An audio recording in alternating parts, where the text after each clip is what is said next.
Hello मित्रों, आप सभी का स्वागत है अद्वैत आईएएस के इस ऑनलाइन प्लेटफॉर्म पे। जैसा कि हमने पिछली क्लासेस में पूरे के पूरे ऋग वैदिक काल के या वैदिक काल के सभी प्रश्नों को देखा, हमने पूरा पढ़ा और उसे एनालिसिस किया। आइए आज हम थोड़ा सा आगे बढ़ते हैं, कुछ महाकाव्यों के बारे में जानते हैं और उसके बाद में हम लोग मगध साम्राज्य के तरफ आगे बढ़ेंगे और साथ ही साथ में हम लोग प्रीवियस ईयर के क्वेश्चंस भी थोड़ा थोड़ा डिस्कस करते हुए चलेंगे। और आपको जितनी भी समस्याएं हैं, जितने भी आपके दिक्कतें हैं, वो सब लोग आप लोग कमेंट कर सकते हैं रिगार्डिंग टू माय वीडियोस या फिर स्टडी के रिगार्डिंग। जितने भी प्रॉब्लम्स हैं, पढ़ने में कोई दिक्कत आ रही है, कोई किताबों की दिक्कत है, आपके पास में जो भी दिक्कत है, अगर आपके पास में कोई किताबों की भी दिक्कत है तो आप मुझसे जरूर शेयर करिए। जो चैप्टर चाहिए मैं आपको पीडीएफ के रूप में वो प्रोवाइड करा दूंगा। आप लोगों का बस एक छत्र काम होना चाहिए, आप लोग कितना बेहतर तरीके से पढ़ सकते हैं। आइए प्रारंभ करते हैं इस खूबसूरत सफर को, जहां पे हम एंशिएंट हिस्ट्री का, इंडिया के एंशिएंट हिस्ट्री का अध्ययन कर रहे हैं। आइए बात करते हैं उपनिषद की। हमने उपनिषदों की बात की थी, लेकिन उपनिषदों के जिस रूप में प्रश्न आ रहे हैं हमने उसकी बात नहीं की थी। अगर आप देखेंगे तो उपनिषदों की रचना काल अगर देखें तो 1000 से 300 ईसा पूर्व है और जिनकी संख्या 108 है। ठीक है।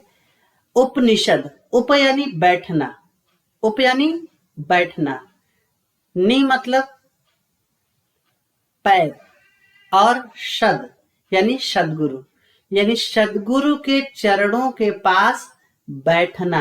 अब सदगुरु के चरण के पास बैठेंगे तो क्या करेंगे? आप पूछेंगे कि मैं कौन हूं, मैं कहां से आया हूं, आत्मा क्या है, मेरा शरीर क्या है, मैं कहां से आया हूं, मेरा अंत क्या है।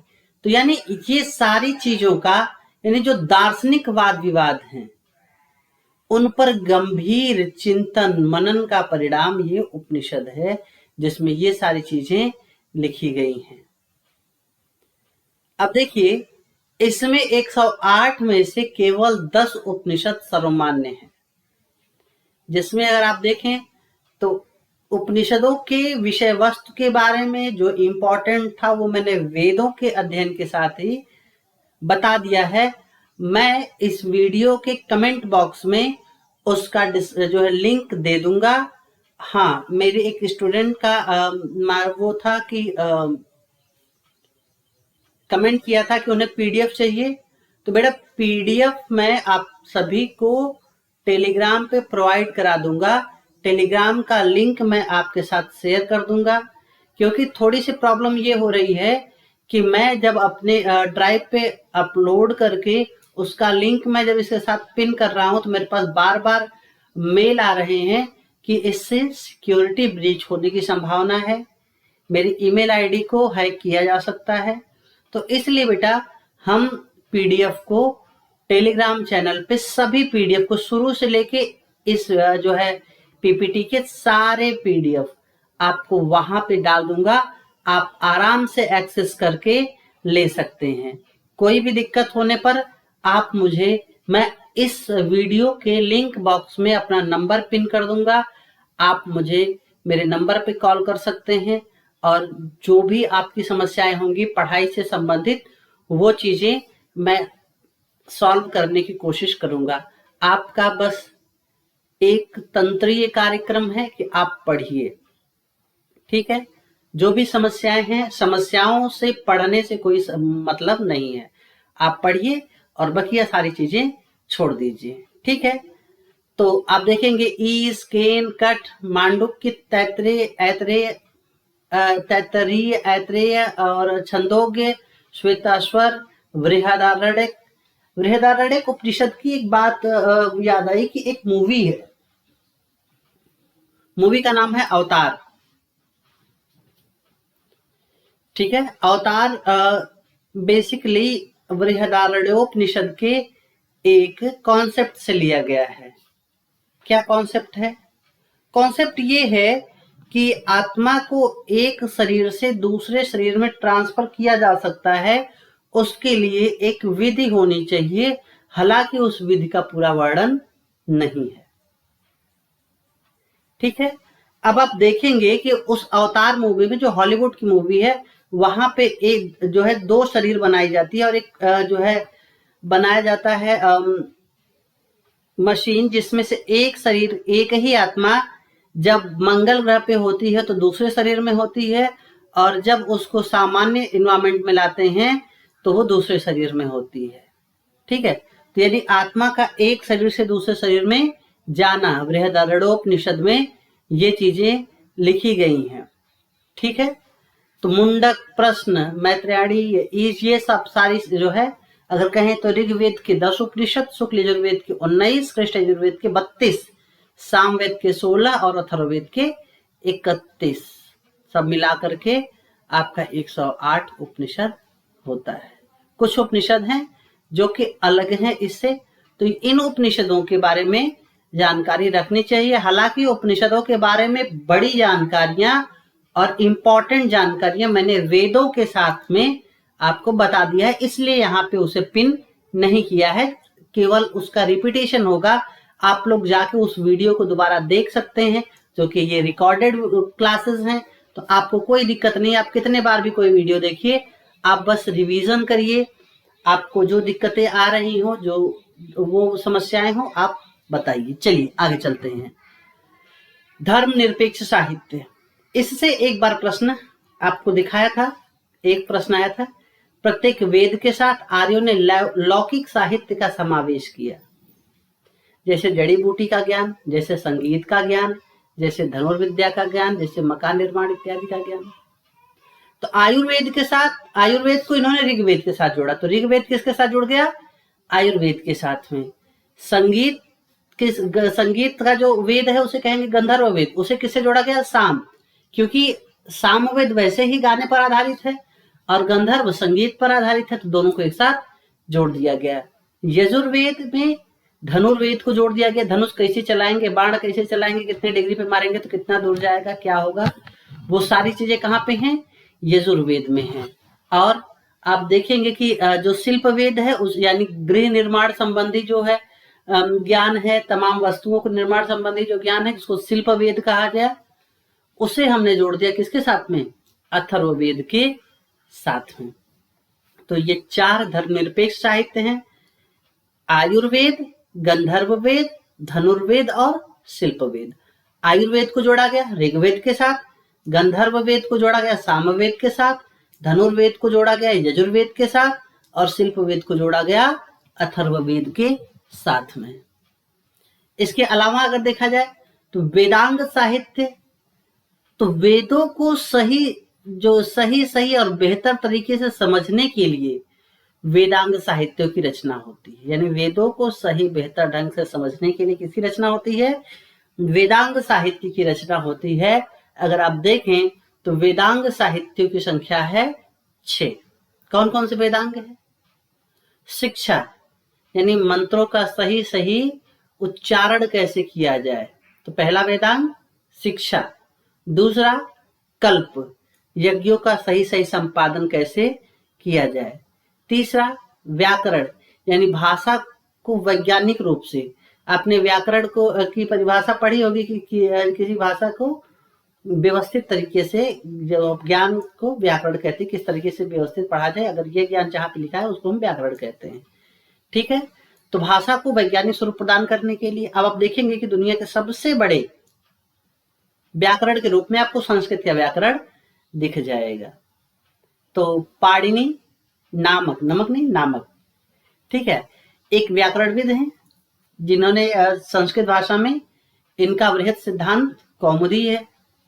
ठीक है, इन्होंने व्याकरण के लिए 4000 से अधिक नियम बनाए, और यही वो पाणिनि है जिसके जो है 16 सूत्र, 14 सूत्र है, जिन पे पूरे के पूरे व्याकरण की रचना हुई, संस्कृत व्याकरण की रचना हुई है। अयुड़, रिलिक, आयवाच, हयावारा, टलड़, झबैया, यमंगाड़ा, नम, जबगड़, दस, खपचट, चटतव, कपाय, सससर, हल, 14 जो क्या है, ये पाणिनि के सूत्र हैं। अब जो है समय के साथ साथ नए नए शब्दों की जरूरत पड़ती है, तो इन नए नए शब्दों का आप देखेंगे कि किस तरह से उत्पत्ति किया जाए। इसके लिए अगला जो हमारा वेदांग है वो है निरुक्त। उसके अलावा भाषा को सजाने के लिए छंद और भविष्यवाणी या वर्षा संबंधी जो है ज्ञान, वर्षा होगी कि नहीं होगी, किसी के भविष्य में क्या होगा, ये सारी चीजें कहाँ लिखी गई, ज्योतिष में लिखी गई। और भारत के सबसे प्राचीन ज्योतिषाचार्य कौन है, वे हैं लगध मुनि। ठीक है, चलिए आगे चलते हैं। तो सूत्र, अब वेदांगों के इर्द गिर्द रची गई जो साहित्य है उसे कहते हैं सूत्र। इसमें से केवल एक जरूरी है, उसी के लिए अब प्रश्न भी आया था पीसीएस में, और उसी के लिए ये मैंने सूत्रों के लिखा है। तो गृह सूत्र यानी घरेलू यज्ञ कैसे कराया जाए, ये इंपॉर्टेंट नहीं है, इंपॉर्टेंट है कल्प सूत्र। और कल्प सूत्र का भी एक भाग शुल्व सूत्र, क्योंकि इसमें अग्निकुंड की माप दी गई है। यानी जब जो कहते हैं ना कि जो यज्ञ कुंड है उसको किस तरीके से बनाना है, यानी कितने डिग्री का, वो सारी चीजें करनी है। तो इसीलिए आप देखते हैं कि ये शुल्व सूत्र ही है, जिसे कहा जाता है कि रेखा गणित का प्रारंभ शुल्व सूत्र से होता है। रेखा गणित का प्रारंभ शुल्व सूत्र से होता है, और शुल्व सूत्र में क्या है, अग्निकुंड का माप दिया गया है। इसके अतिरिक्त आप देखें तो गौतम सूत्र, बोधायन सूत्र, अपतब्ध सूत्र इत्यादि इसके सब जो है सूत्र हैं। अब स्मृतियां आप लोग देखते हैं अक्सर मनुस्मृति काफी जो है विवादों में रहती है, तो बात करते हैं स्मृतियां क्या थी। ये प्राचीन समाज को चलाने के लिए और व्यवस्था बनाने के लिए लिखी गई पुस्तकें हैं, यानी ये कानून की पुस्तकें हैं, ये विधि की पुस्तकें हैं, इनका और कोई काम नहीं, केवल विधि की पुस्तकें हैं। तो कानून हर समय एक जैसा थोड़ी होता है। अगर देखिए 70 साल में हमने जो है 100 से ऊपर हमने अपने संविधान में संशोधन कर दिए, तो कानून तो बदलते रहते हैं। तो आज आप मनुस्मृति का विरोध कर रहे हैं, इसका ये केवल ऐसा होगा कि जैसे कि किसी आउटडेटेड चीज को हम पीटते रहें। अगर कोई आउटडेटेड चीज होती है, जैसे मान लीजिए कि हमारे घर में कोई ऐसी चीज है, कोई ऐसा कबाड़ है जो हम, अब उसका काम पूरा हो गया, एक समय वो नया था, चल रहा था, सब कुछ बेहतर था, आज वो पुराना हो गया, हमारे काम का नहीं है, तो हम उसका विरोध करेंगे। क्यों विरोध करेंगे, उसमें से काम की चीजें निकालेंगे और बकिया कबाड़ में फेंक देंगे। ठीक है, अब इसी चीज को लेके आप जो है उसे काम की चीज को बिना निकाले ले जाएंगे फेंकने के लिए, तो हो सकता है कि घर के जो बुजुर्ग हों वो इसका विरोध करें।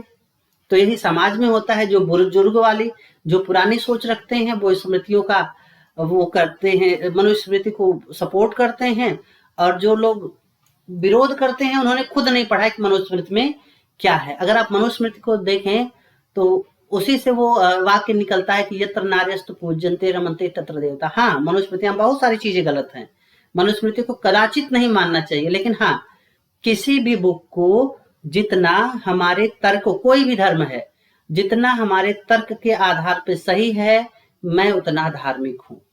जब धर्म मेरे तर्कों से इतर हो जाए तो मैं धार्मिक नहीं रह सकता। तो मनुस्मृति एक किताब है, ठीक उसी प्रकार से जैसे हजारों स्मृतियां हैं, नारद स्मृति, याज्ञवल्क्य स्मृति, पराशर स्मृति, बृहस्पति स्मृति, कात्यायन स्मृति, मनुस्मृति, देवल स्मृति, तो ये उन सभी जैसा एक किताब है। तो और सब स्मृतियों की बात करो ना, केवल उसकी बात क्या कर रहे हो। ठीक है, तो कहीं ना कहीं से अगर देखें, पराशर स्मृति में कंकड़ न्याय की बात कर रहा है, आंख बंद करके किसी की तरफ अगर उंगली कर दिया एक बच्चा तो वो दोषी है। तो कहीं ना कहीं से हमने चीजें छोड़ी हैं, तो हम सिंबोलिज्म अपनी राजनीति में जो रखते हैं वो न रखकर हमें विकास की राजनीति करनी चाहिए, और ये छोटे मोटे चीजों में हमें फंसना नहीं चाहिए। चलिए आगे की बात करते हैं। पुराण 18 पुराण हैं। क्या है, ये राजाओं की वंशावलियां हैं, बढ़ा चढ़ा के उनकी बड़ाई लिखी गई है। ठीक है, आप विष्णु पुराण, मत्स्य पुराण, वायु पुराण, पद्म पुराण, गरुड़ पुराण नाम तो सुना ही होगा। तो इनकी पुराणों की संख्या कितनी, 18। ठीक है, पुराणों की संख्या कितनी? 18। ठीक है, क्या है ये? प्राचीन जो है राजाओं की वंशावलियों को बढ़ा चढ़ा के प्रस्तुत किया गया है। ठीक है बेटा, चलिए आगे चलते हैं। अब यहाँ के आगे हम लोग आते हैं साहित्य पे, और दो साहित्य हमें नजर आते हैं, पहला महाभारत और दूसरा रामायण। महाभारत दुनिया का सबसे बड़ा महाकाव्य जिसमें 1 लाख से अधिक श्लोक है, इसलिए इसे सहस्त्र संहिता यानी 100,000 यानी 1 लाख संहिता कहा जाता है। परंपरा के अनुसार इसके रचयिता कौन है? वेदव्यास हैं। लेकिन कहा जाता है कि ये लगभग जो है पहली दूसरी शताब्दी ईसा पूर्व से लेकर चतुर्थ शताब्दी ईस्वी तक, यानी लगभग गुप्त काल में इसे अंतिम रूप से संकलित किया गया। ठीक है, गुप्त काल में महाभारत को अंतिम रूप से संकलित किया गया। इसका मुख्य बिंदु क्या है? भारत का युद्ध, जिसे आप महाभारत का युद्ध कहते हैं, और जो 950 ईसा पूर्व में कौरव पांडव के मध्य लड़ा गया था। ये मैंने आपको बताया था कि कैसे जमीन के लिए ये लड़ाई हुई थी। इसके अलावा अगर बात करें तो रामायण लगभग 24,000 श्लोक है, इसीलिए इसे चतुर्विंशत सहस्त्र संहिता भी कहते हैं। ठीक है, अगर परंपरा के हिसाब से बात करें तो लेखक वाल्मीकि माने जाते हैं, लेकिन ये भी लगभग 400 वर्षों के उसमें लिखा गया, और इसका अंतिम संकलन भी गुप्त काल में ही होता है। तो रामायण और महाभारत दोनों का अंतिम रूप से संकलन गुप्त काल में होता है, और दोनों लगभग 400 से 600 वर्षों में लिखे गए हैं। ठीक है, चलिए आगे चलते हैं। अब आते हैं, अब आपको हमने 16 जनपदों के नाम बता दिए, 16 जनपदों की लिस्ट दे दी, 16 जनपदों के क्षेत्र बता दिए, 16 जनपदों के भारत के मैप में आपको बता दिया। तो वो चीजें आप लोग अगर अभी तक नहीं किए हैं तो पिछली क्लासेस के वीडियोस आप देख सकते हैं, वो पड़ा हुआ है, बस उसको देखते हुए आगे बढ़ते चलिए। रिवीजन भी हो जाएगा और चीजें आपको समझ में भी आने लगेंगी। जो नहीं समझेंगी वो आप पूछ सकते हैं। तो प्रारंभिक राजधानी राजगीर या गिरिब्रज, बाद में पटना। ठीक है, मगध की राजधानी। वंश कौन सा पहला है? हर्यक वंश, जिसे पितृहंता वंश कहते हैं। ठीक है, जो लगभग 544 से 412 ईसा पूर्व तक चला। संस्थापक बिंबिसार। बिंबिसार तमाम अपने समय में युद्ध भी करते हैं, लेकिन उन्होंने 3 विवाह किए, और इन्हीं 3 विवाहों से प्रश्न आते हैं। तो लिच्छवी गणराज्य के शासक चेटक की पुत्री चेलना से विवाह किया। विवाह लिखा है, विवाह एक्चुअली विवाह होता है, विवाह की बातें छोड़ दीजिए। ठीक है, विवाह विवाद खैर वो अपनी बात है। और कौशल नरेश प्रसेनजित की बहन महाकौशला से इन्होंने विवाह किया, और इन्हीं को बिंबिसार को ही दहेज में काशी प्रांत मिला था। और बाद में आप देखेंगे कि कौशल में और मगध में लड़ाई होती है बिंदुसार के बाद, इसी काशी को लेकर। और मद्र नरेश जो कुरु के समीप था, वहां की राजकुमारी क्षेमा से विवाह करते हैं। ये 3 विवाह काफी ज्यादा इंपॉर्टेंट है। ये बौद्ध और जैन दोनों मतों के पोषक हैं, और यही वो बिंबिसार ही थे जिन्होंने कहा था कि मैं और तथागत यानी गौतम बुद्ध एक ही आयु के हैं, अर्थात 70 वर्ष के हैं। ठीक है, ये किसका कथन है? ये बिंबिसार का ही कथन है। तो इन्होंने राजगृह के निकट एक नवीन नगर बसाया, और पितृहंता जैसे इस वंश का नाम है। अजातशत्रु जो इसका अपना ही बेटा था, उसने इसकी हत्या कर दी। किसका बेटा था? तो बिंबिसार और चेलना का पुत्र था अजातशत्रु। अजातशत्रु की बात करें तो अजातशत्रु के बारे में कुछ बहुत ही ज्यादा हमारे लिए इम्पोर्टेंट नहीं, इम्पोर्टेंट इतना है कि इसी के शासन काल में 8वें वर्ष गौतम बुद्ध का महापरिनिर्वाण हुआ। प्रथम बौद्ध संगीति हुई, राजगृह में स्तूप बना, और सप्तकर्णी गुफा में प्रथम बौद्ध संगीति हुई। ठीक है, इतना ही इंपॉर्टेंट है अजात शत्रु को लेकर के। हमारी हिंदी मीडियम वालों की दिक्कत ये है कि उन्हें इतना ज्ञान चाहिए कि और ज्ञान ही छूट जाता है। तो अपने काम का लीजिए और आगे चलिए। खैर, पितृहंता इसका नाम है, तो सिंपल सी बात है कि इसका भी हत्या इनका पुत्र यानी उदयन कर देता है। ठीक है, चलिए अब आते हैं उदयन पे या उदयभद्र पर। यहाँ पे आप देखेंगे कि गंगा और सोन नदियों के संगम पर उसने पटना की स्थापना की। किसकी स्थापना? पटना की स्थापना किसने की? उदयन ने की।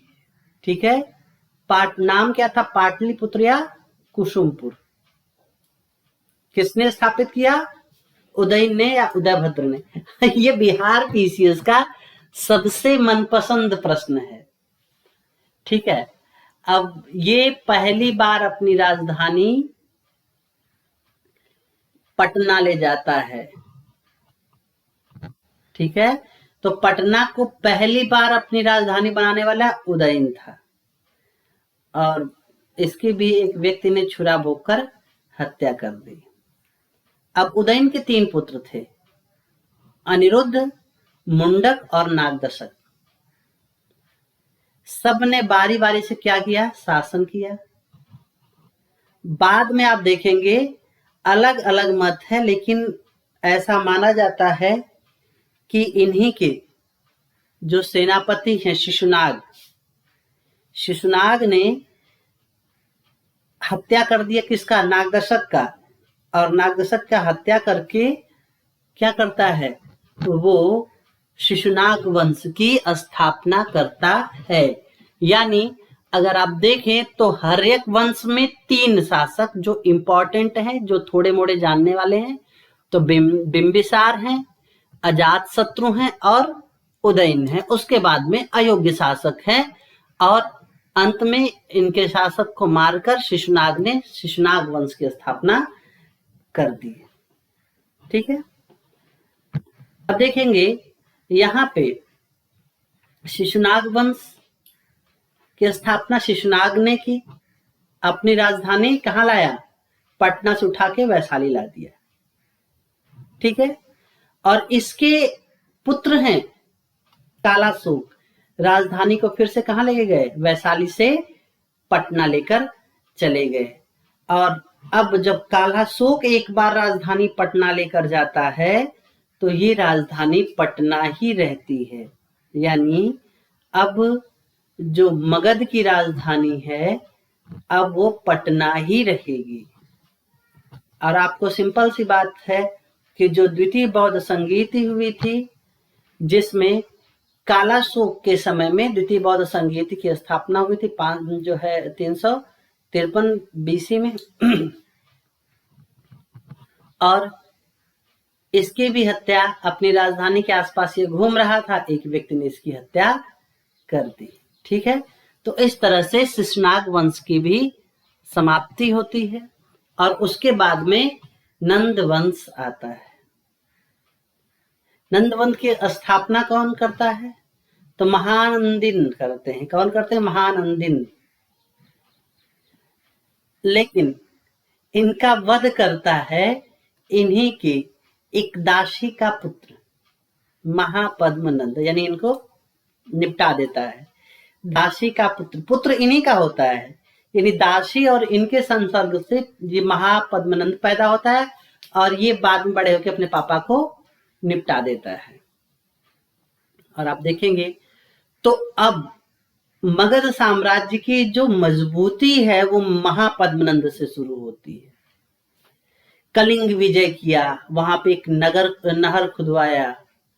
ठीक है, खारवेल में अपने हाथी गुम्फा में जो है इसका उल्लेख किया है और इसी से पता चलता है कि महापद्मनंद ने कलिंग से जिनसेन की जैन प्रतिमा है, जो जिनसेन एक जैन साधु थे, उनकी प्रतिमा को उठा के अपने यहाँ पे यानी पटना लाया।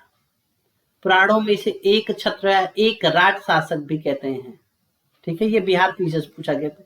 एक रात किस शासक के लिए प्रयोग किया था, तो महापद्म नंद के लिए। और पाणिनि जो है वो इन्हीं के समय में थे, महापद्म नंद के। तो व्याकरणाचार्य पाणिनि इन्हीं के मित्र थे।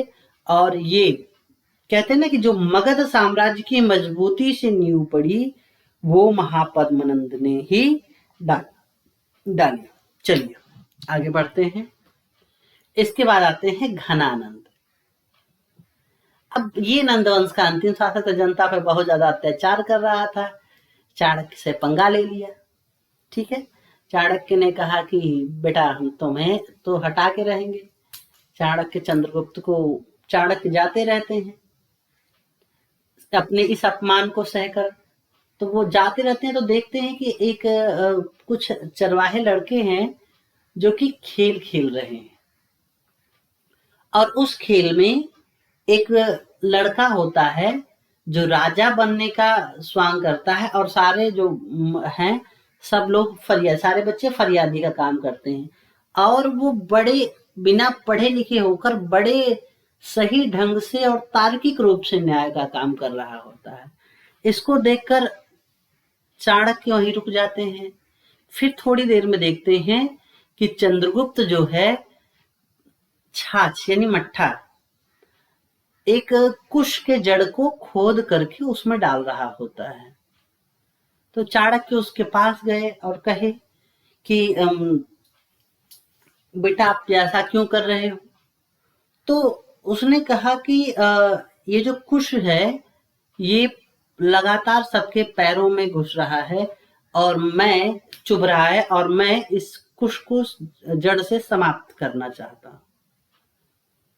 तो चंद्रगुप्त के इन्हीं प्रतिभाओं से चाणक्य बहुत प्रभावित हुए और वे चंद्रगुप्त को लिवा करके उनके माता पिता के पास गए और माता पिता से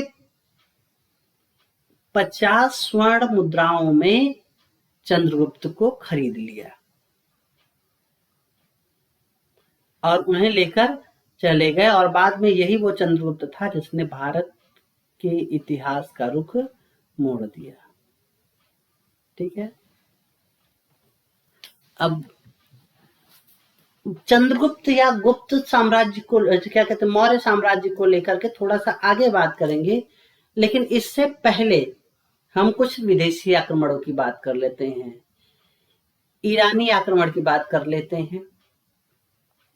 अब देखो, प्राचीन काल में जो ईरान में हमने कहा था जो अवेस्ता संस्कृति थी, उसमें जो सिंधु है, सिंधु नदी के इस साइड यानी सिंधु नदी के पूरब साइड, चूंकि वो श को ह कहते थे तो सिंधु को क्या कहा, हिंदू कहा, हिंद कहा, और सिंध के इधर हिंदू।